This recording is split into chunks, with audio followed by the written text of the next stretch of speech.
Hi all, I'm Toni Тодд, General Director in the Aktogay mine site. I originate from Australia in a little town called Bathurst in New South Wales. I then went over to Western Australia, and for the last 13 years I've been moving around the world in expatriate roles. Had places like Colombia, Madagascar, the DRC, in the Congo, and now here in Kazakhstan. 19th of November 2019, very cold. I went into Almaty, arrived in Almaty on the 19th, and it was snow covered. Now, coming from a small country town, I got used to snow, but when I arrived, I did the inductions in Almaty. Then I arrived here on site on the 27th of November. And on the 27th of November, I arrived here at the Aktogay train station. It was minus 30. And it was a shock to the system. It was very cold, very, very cold. Being Australian, it was very cold.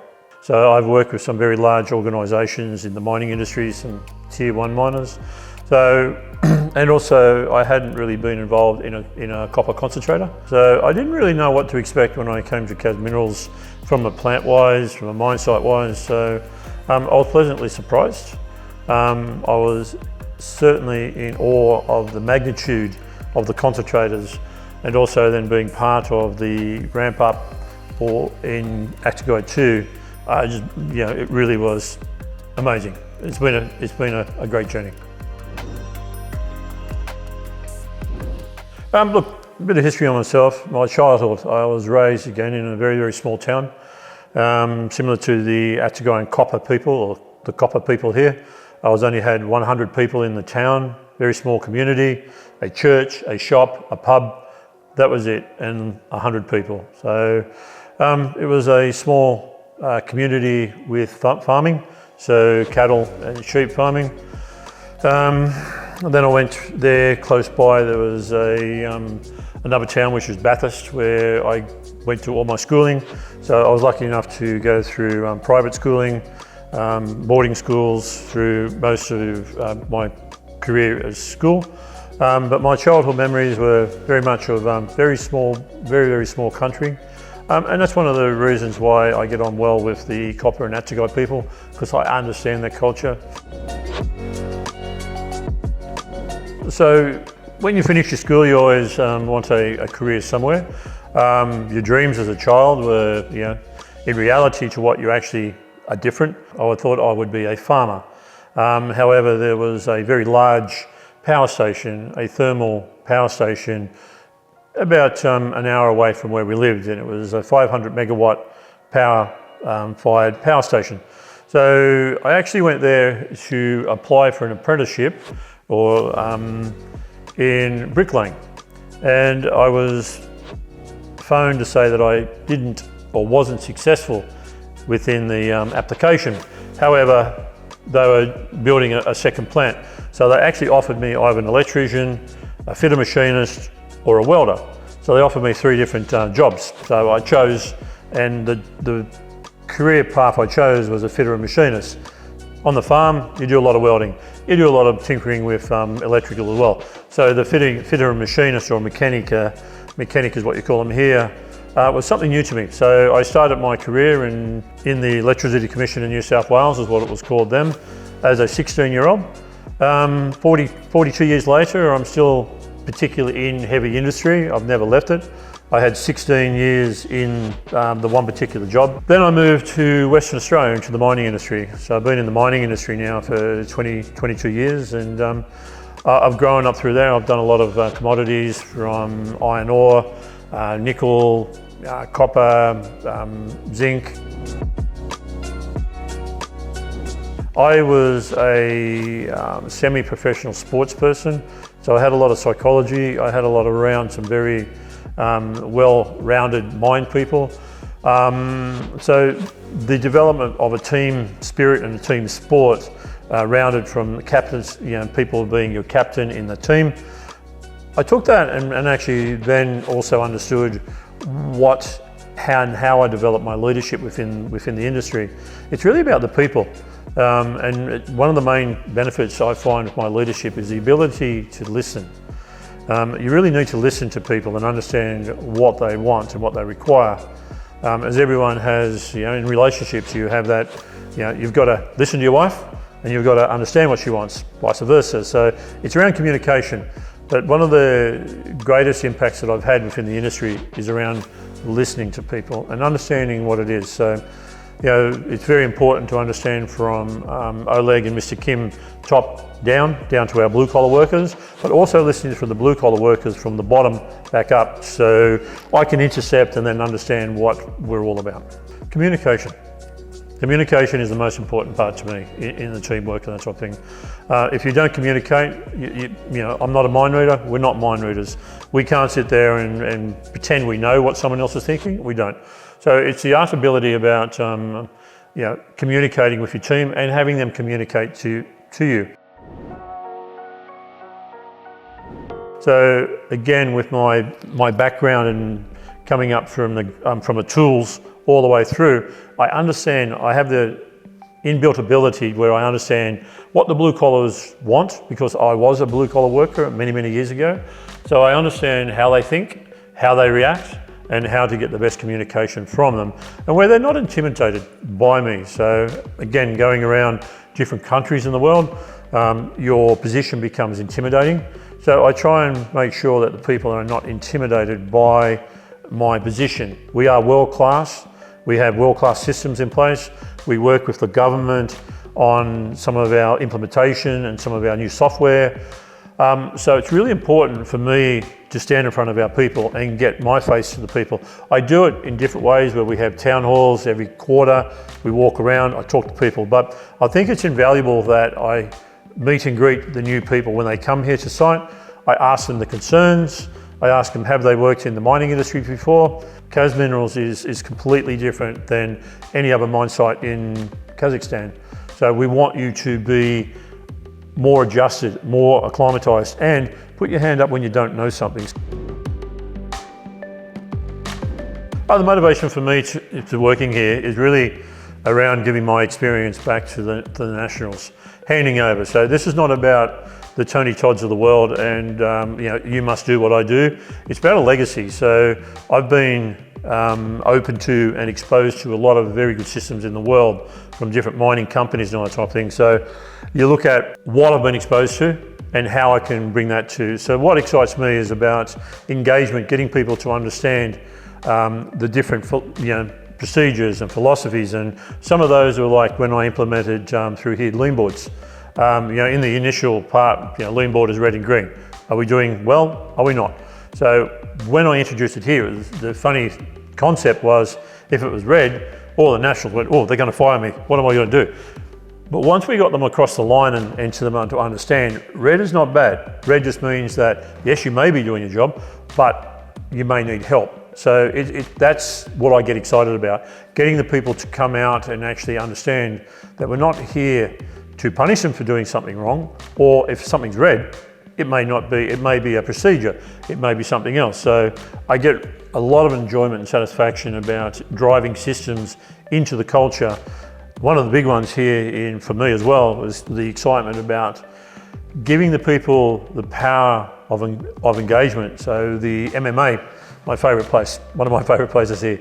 So, they've got a Caterpillar 4-star, and it's the only one in the CIS region. So I sat down with the team when I first came in, and I was only acting over there, helping out. They'd lost a manager, so I went over there and helped out. So it was actually Jamie Karate.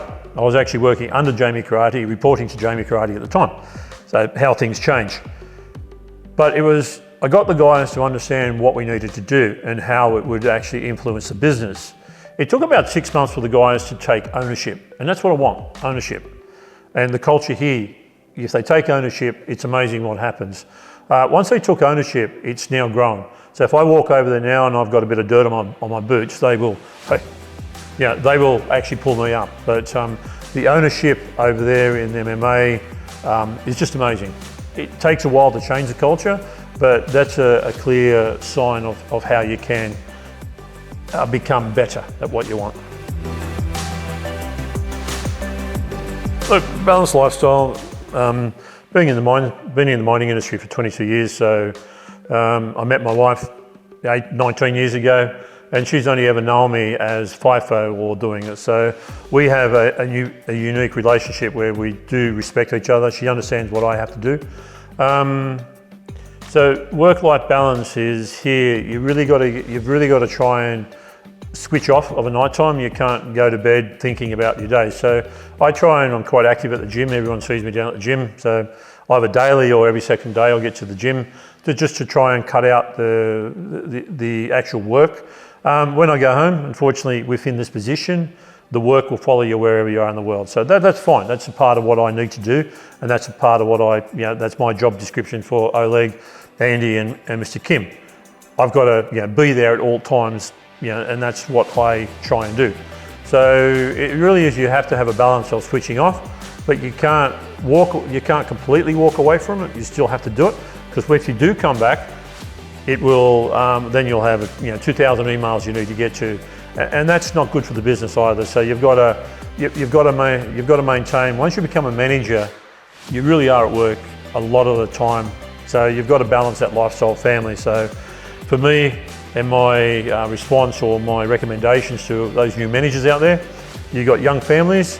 When they go to bed or your wife goes to bed, have half an hour. Just do your critical emails, and you'll find that the work-life balance will be much easier to handle. Look, I like going to the gym. Love spending time with my wife. We like to travel. She's Eastern European. She's actually Hungarian. So we see a lot of the European bloc and that type of thing. And again, working around the world, I've had an absolute fantastic opportunity to travel in those local areas. So travel, learning cultures, hear a different culture. And this is one of the things that I love, learning the cultures and that type of thing. So for me, coming into KAZ Minerals, coming into Kazakhstan, I hold my hand on my heart and I thank the people here, because it's a privilege for me to come to these cultures, to understand the locals, to understand what they want. Not for me to try and change them, but to understand, where we need to go. And so, these cultures are really challenging, but I love to understand the different cultures, and that's by traveling. My Kazakh and my Russian is minimal. I know I'm quite intimate in Spanish. My wife is also Hungarian, so I can talk Hungarian, Romanian. English is the three languages I can communicate in, okay. But I've been open to French, Kazakh, Russian, Spanish, Hungarian, Romanian. So I've been in Swahili. So I've been in the last 13 years, and probably so your mind switches, and it's just like it's too much. So to be respectful, you always learn the respectful words. Can you, thank you, please, the Shiva. Look, I'm extremely lucky here. A lot of my managers all speak fluent English, so very, very good. When I go out, I always take a translator with me, Anna or Yelena. They're the key to me. They are really my backbone to communications. And it's making sure they understand my communication and what I want, and for them not to change the wording in there. If you change the wording, it gets interpreted differently. So that's the difficult part. So it really is critical that when I interpretate through Anna and Yelena, that we get the wording correctly. So it can be interpreted differently, but it's important that I have these people, and I try, as I said, I try to communicate very, very small and minimal into some of the languages. So some of the support services may understand that they believe that they're number one for the business, but we all, at the end of the day, we're all here to get copper out the back door. So we're all here to support each other. So for me, the lessons I've learned here is really breaking down those silos and getting everyone trying to work together and trying to go on the same page. Recommendations for my team? Yes. Listen and try not to get frustrated. It's very easy to get frustrated when we're in a very high-paced environment. So on a day-to-day basis, everything changes here. Within the hour, every second hour, everything changes. So it's always a moving target. We know what we need to do at the end of the year, when the end of the month, and by the end of the day. So it's really about, my message to my team is always about listen engage people, and if people are not, then escalate from me, because again, a lot of the things that happen underneath me, I don't really need to know. Only when things are, that's their jobs and responsibility. So we talk about layers, so 3 or 4 layers down. If I get down that far and micromanage the people, they're not doing the job. So my main messages to my directors and my managers that report to me is listen, understand what your priorities are. No, I actually find it quite easy. And the reason I say that, and people say, is it stressful? Yes, it's stressful to a degree. How to manage the people? By employing the right people, the right skills. I always try to hire people smarter than me. I am a technical expert in certain areas, but I don't want to be that technical expert in a lot of areas. So when it comes down to my concentrator director or my mining director or my technical manager, I want those guys to be a hell of a lot smarter than me, where I don't have to micromanage them, because if they're not, then I'm telling them what to do. And that takes me away from the big picture, which is safety and delivery of copper. So my attitude is, it makes it easier if you get the right people.